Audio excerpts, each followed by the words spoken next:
আমি আবার এসে গেছি আপনাদের প্রিয় অনন্যাদি।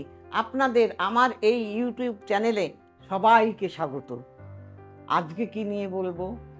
আজকে এটা নিয়েই বলবো। দেখুন, প্রত্যেকটা মানুষের জীবনেই কিন্তু সমস্যা আছে। সেই সমস্যাটা ছোটই হোক বা বড়ই হোক, সমস্যাই। তা সেই সমস্যা থেকে যদি আমরা না বেরোতে পারি, আমরা মানসিক শান্তি পাই না। আমাদের শরীর অসুস্থ হয়ে পড়ে, আমরা টেনশানে পড়ে যাই। কাজেই সেই সমস্যা থেকে আমাদের বেরিয়ে আসতে হবে। সমস্যা নিয়ে যদি আমরা সবসময় শুয়ে থাকি, চিন্তা করি, তাহলে তো আমার সমস্যাটা কাটবে না রে ভাই। বরং আমি এই সমস্যার চিন্তা করে অসুস্থ হয়ে পড়ব। কাজেই সেই সমস্যার কুপ্রভাব আমাকে কাটাতেই হবে। সেটা কি? আমাকে চাইতে হবে।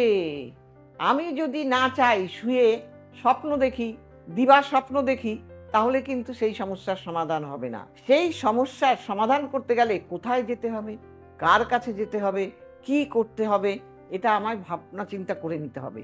করে নিয়ে স্থির সিদ্ধান্তে আসতে হবে। আমি দেখেছি আমার কাছে এসছে এই 40 বছরের অভিজ্ঞতায় এক ভদ্রমহিলা। সে থাকে গঙ্গাসাগর এবং তার একটি বোনের বিয়ে হয়নি। সে চাকরি করে। তো তার ছেলেটিকে, সে বেহালায় থাকেন উনি, তো ছেলেটিকে রেখেছিলেন। তখন ছেলেটি নেশা ভাঙের মধ্যে ঢুকে যাচ্ছে, পড়াশোনায় খুবই ভালো ছেলে, সে খারাপ হয়ে যাচ্ছে। তার পাশের বাড়িতেই তার মামাতো বোন থাকে, তাকে বলছিল চল না আমার সঙ্গে একটু, আমার ছেলেটাকে একটু দেখাবো। তখন সে বলছে, হ্যাঁ ওসব দেখিয়ে কী লাভ হবে, ফালতু শুধু শুধু দেখাবি। তখনও বুঝতে পারলো যে ও চায় না যে আমার ছেলেটা ভালো হোক। বলে, ও তখন বলছে, দিদি আমি বুঝতে পেরেছি, কারণ ছেলেটা তো আমার, কাজেই আমাকে চাইতে হবে।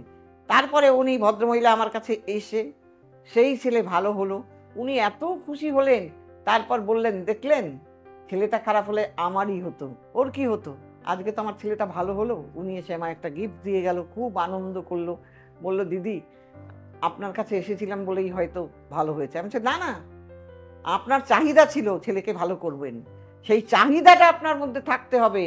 যেমন আমি আজকে প্রোগ্রামটা করেছি, এটাও কিন্তু আমার চাহিদা যে আমি 5 জনকে বলবো, 5 জন যেন ভালো থাকে। সেই কারণেই এরকম চাহিদা থাকতে হবে। চাহিদা না থাকলে কিচ্ছু হয় না, ইচ্ছে না থাকলে কিচ্ছু হয় না। হ্যাঁ, আর আমি যেতে পারছি না, এই করছি না, বলে করিতে পারি না কাজ, সদাভাই সদালাজ, পাছে লোকে কিছু বলে, এই কথা ভাবলে হবে না।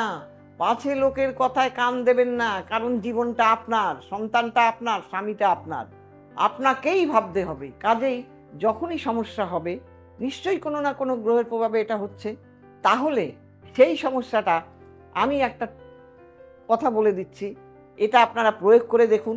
সব সময় প্রয়োগ করলেই যে কাজ হয় এটা বলতে পারি না সকলের ক্ষেত্রে, কারণ কার কি গ্রহ। তবুও বলছি, নবগ্রহের একটা আমি সমস্যার সমাধানের কথা বলে দিচ্ছি আপনাদের।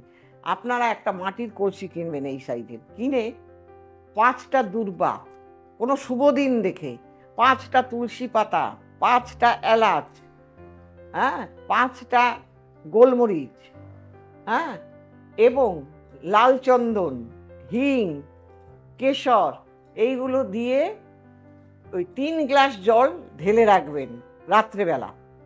পরের দিন সকালবেলা ওইখান থেকে 1 গ্লাস জল নেবেন, নিয়ে সেই জলটা আপনি জলের মধ্যে মিশিয়ে স্নান করুন। এটা হলো আপনার গ্রহর স্নান। এই স্নানটা করুন।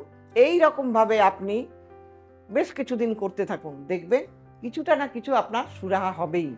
আর তো রইলই, যদি আপনার মনে হয় যে আমি এই সমস্যার সমাধানের জন্য অনন্যাদির কাছে যাব, তাহলে নিচে স্ক্রল দেখুন, ওখানে নাম্বার দেয়া আছে, জায়গা দেয়া আছে, যেখানে আপনার সুবিধা হবে আপনি সেখানে চলে আসবেন।